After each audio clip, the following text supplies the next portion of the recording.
ಮೊದಲಿಗೆ ಕರ್ನಾಟಕ ಜನತೆಯ ಯುವ ಜನತೆಯ ಕಣ್ಮಣಿಯಾದ ಡಾಕ್ಟರ್ ಪುನೀತ್ ರಾಜ್ಕುಮಾರ್ ಅವ್ರನ್ನ ನನ್ನ ಒಂದು ಮಾತನ್ನ ಸ್ಟಾರ್ಟ್ ಮಾಡ್ತೀನಿ. ಸೊ ಇವತ್ತು ಈಗ ಕೆಲವು ಕಂಟೆಸ್ಟೆಂಟ್ ಬಂದು ನಾ 20ನೇ ಕಂಟೆಸ್ಟೆಂಟ್ ಸ್ಪರ್ಧಿ ನನಗಿಂತ ಮುಂಚೆ ಬಂದು ಹೇಳಿದ್ರು ಹಿಂಗ್ ಮಾಡ್ಬೇಕು ಹಿಂಗ ಅಂತ.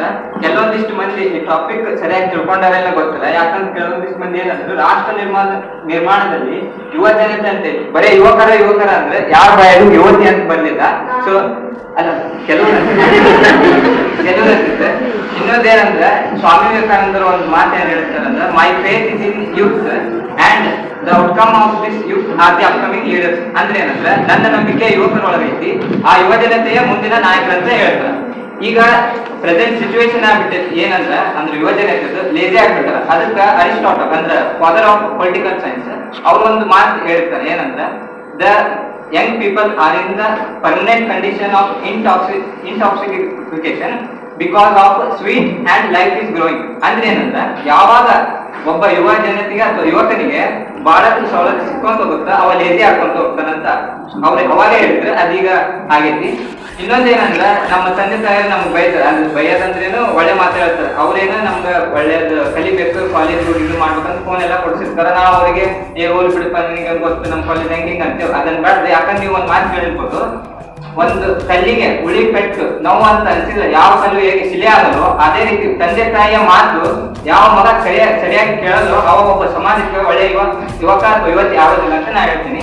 ಆಮೇಲೆ ನಾವು ಯುವ ಜನತೆ ಏನಿದೀವಲ್ಲ ಒಳ್ಳೆ ನಾಯಕತ್ವಗಳನ್ನು ಬೆಳೆಸ್ಕೊಂಡು ಹೋಗ್ಬೇಕು ಬೈ ಕಾಲೇಜ್ ಡೇಸ್. ಈಗ ಕ್ರೀಡಾ ಮತ್ತು ಇಲಾಖೆಯವರು ಇದನ್ನ ಯಾವುದು ಈ ಸ್ಪರ್ಧೆ ನಡೆಸಿದ್ದಾರೆ, ಅವರೇ ಯಾಕೆ ನಡೆಸ್ಬೇಕು?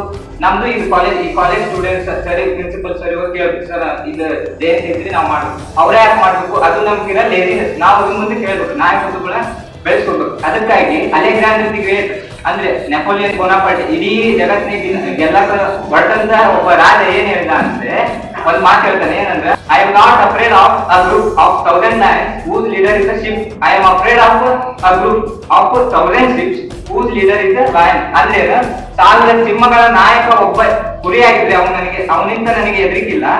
1000 ಕುರಿಗಳ ನಾಯಕ ಒಬ್ಬ ಸಿಂಹ ಇದ್ರೆ ನನಗೆ ಎದುರಿಗೆ ಬರುತ್ತೆ ಅಂತ ಹೇಳ್ತಾನೆ. ಆ ನಾಯಕತ್ವಗಳನ್ನ ನಾವು ಇಲ್ಲಿಂದ ಬೆಳೆಸ್ಕೊಂತ ಹೋಗ್ಬೇಕು. ಇನ್ನೊಂದೇನಂದ್ರೆ ಈ ನಾಯಕತ್ವಗಳ ಬಗ್ಗೆ ಅವರಷ್ಟೇ ಅಲ್ಲ, ಬಿ ಆರ್ ಅಂಬೇಡ್ಕರ್ ಅವರು ಒಂದೇನು ಹೇಳ್ತಾರೆ, ಎಜುಕೇಟ್ ಅಂಡ್ ಆರ್ಗನೈಸ್. ಅಂದ್ರೆ ಒಳ್ಳೆಯ ಶಿಕ್ಷಣ ಪಡಿಬೇಕು, ಅದನ್ನ ಎಲ್ಲರಿಗೂ ಪ್ರಚಾರ ಮಾಡ್ಬೇಕು, ಒಳ್ಳೆಯ ಸಂಘಟನೆ ಆ ಆಂದೋಲನ ಬೆಳೆಸ್ಕೊಂತ ಹೋಗ್ಬೇಕು. ಡಾಕ್ಟರ್ ಅಬ್ದುಲ್ ಕಲಾಂ ಅವರಿಗೆ ಅವ್ರು ಪ್ರೆಸಿಡೆಂಟ್ ಆದ ಟೈಮ್ ಅಲ್ಲಿ ಸ್ಟೂಡೆಂಟ್ಸ್ ಇಂತ ಕಾನ್ಫರೆನ್ಸ್ ಅಲ್ಲಿ ಕೇಳ್ತಾರೆ, ಏನಂತ ಕೇಳ್ತಾರೆ ಅಂದ್ರೆ, sir what is strength and weakness of our country. ಅವ್ರು ಪ್ರೆಸಿಡೆಂಟ್ ಆಗಿದ್ರು ಅವ್ರು ಹೇಳ್ಬೋದಾಗಿತ್ತು ನ್ಯೂಕ್ಲಿಯರ್ ಪ್ಲಾಂಟ್ ಇದೆ ಎಲ್ಲ ಇದೆ ಅಂತ. ಬಟ್ ಅವ್ರು ಏನ್ ಹೇಳ್ತಾರೆ ಅಂದ್ರೆ, you guys, that is 600 million youth. Major strength of India, 600 million youth. Okay? You said what is the weakness of India? Without vision, a nation dies without vision. You must have a vision. Okay? Great vision. The youth of our country are the strength. The ignorance in their mind is the weakness of our country ಅಂತ ಹೇಳ್ತಾರೆ. ಅವ್ರಿಗೂ ಅಷ್ಟು ನಂಬಿಕೆ ಇರುತ್ತೆ, ಯಾರಿಗೆ? ಅಬ್ದುಲ್ ಕಲಾಂ ಅವರಿಗೆ. ಇನ್ನೊಂದೇನಂದ್ರೆ ಈಗ ಬಹಳಷ್ಟು ಜನ ಹೇಳಿದ್ರು ಮೊಬೈಲ್ ಹಿಂಗ್ ಆಗುತ್ತೆ, ನಾವು ಬಹಳಷ್ಟು ಸಮಯ ವೇಸ್ಟ್ ಮಾಡ್ತೀವಿ. ನಾವೀಗ ರೀಲ್ಸ್ ಇನ್ಸ್ಟಾಗ್ರಾಮ್ ರೀಲ್ಸ್ ಸ್ಕ್ರೋಲ್ ಮಾಡಿದಾಗ ಒಂದ್ ರೀಲ್ ಬರುತ್ತೆ, ಎಲ್ಲರಿಗೂ ಬರುತ್ತೆ, राम राम भाई सारे ने ಅಂತಂದ್ರೆ राम राम भी सारे ने फाइनली आज मेरा 75 आ गया, 75 करवा दो। बड़ाई गाड़ी रे मेरी सनी देओल सी बाटी रे, तू नहीं का चस्का से एक पीला हाथ की काटी रे।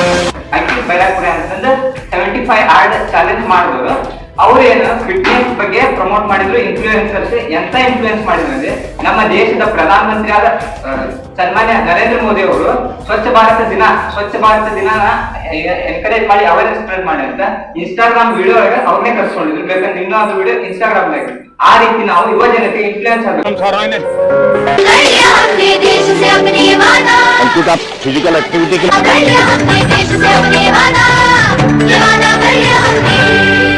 ನಾನು ಕೂಡ ಮೊನ್ನೆ ರನ್ನಿಂಗ್ ಹೋಗ್ತಿದ್ದಿಲ್ಲ, ಅಂಕಿತ್ ಬೇರೆ ವಿಡಿಯೋ ನೋಡಿ ನಾವು ಇದ್ದೇನೆ. ಅದು ನಿಜವಾದ ಇನ್ಫ್ಲೂಯೆನ್ಸ್, ಅದು ರಾಷ್ಟ್ರ ನಿರ್ಮಾಣದಲ್ಲಿ ಯುವಕರ ಶಕ್ತಿ ಅಥವಾ ಯುವ ಜನತೆಯ ಶಕ್ತಿ. ನೆಕ್ಸ್ಟ್ ಇನ್ನೊಂದೇನಂದ್ರೆ, ಇವರಷ್ಟೇ ಅಲ್ಲ, ಈಗ ಓಯೋ ಕೇಳಿರ್ಬೋದು ನೀವು, ಓಯೋ ರೂಮ್ಸ್, ಓಯೋ ಲಾಡ್ಸ್ ಅಂತಂದ್ರೆ ಆನ್ ಯುವರ್ ಓನ್ ಅಂತಂದ್ರೆ ಅದನ್ನ ಸ್ಟಾರ್ಟ್ಅಪ್ ಏನ್ ಫಾಲೋ ಮಾಡಿದಾರಲ್ಲ, ಅದು 24 years ಯೂತ್, ಯಾವ್ದು ರಿತೇಶ್ ಅಗರ್ವಾಲ್ ಅವರು 24 ವಯಸ್ಸಿನಲ್ಲಿ ಸ್ಟಾರ್ಟ್ ಮಾಡಿದ ಕಂಪನಿ ಇವತ್ತು 200 ಕೋಟಿಯ ಒಂದು ಸ್ಟಾರ್ಟ್ಅಪ್ ಆಗಿ ಹೊರಹೊಮ್ಮಿದೆ. ಅವರೊಬ್ಬರೇ ಅಲ್ಲ, ಡಾಕ್ಟರ್ ಬರೋ ಇದ್ದಾರೆ, ಎಲ್ಲರೂ ಇದ್ದಾರೆ, ಅಂತವ್ರು ಕೂಡ ಇದ್ದಾರೆ. ಆಮೇಲೆ ಇನ್ನೊಂದೇನಂದ್ರೆ, ನಾವ್ ಈಗ ತಿನ್ನೋ ಅನ್ನನ ನಾವೇನಂತೀವಿ ದೇವ್ರ ಅಂತೀವಿ.